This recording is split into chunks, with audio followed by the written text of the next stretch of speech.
पता है कि भारत एक सबसे ज़्यादा जनसंख्या वाला देश है, लेकिन भारत में बॉयज़ और गर्ल्स को इक्वली माना गया है।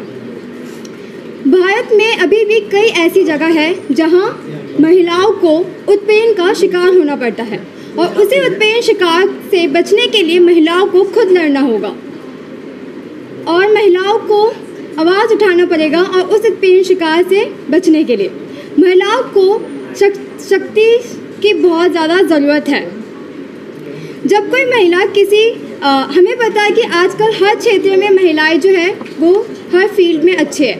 बॉयज़ और महिलाएं दोनों एक साथ एक ही फील्ड में काम करते हैं, लेकिन फिर भी महिलाओं को मैन से कम रिस्पेक्ट मिलता है।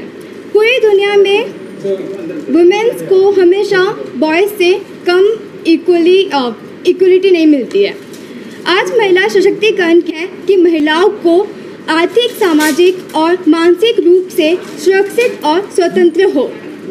जब कोई महिला किसी कारणवश घर से डे नाइट काम करने के लिए बाहर निकलते हैं, लेकिन फिर भी उनसे जब वो घर वापस आते हैं तो उनसे पूछा जाता है कि तुम इतनी लेट कहाँ थे, तुमने इतना टाइम कहाँ लगा दिया, तुम लड़की हो, तुम्हें पता नहीं है।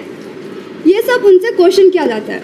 वहीं अगर मैन बाहर लेट नाइट काम करे तो उनसे ये क्वेश्चन क्यों नहीं पूछा जाता है?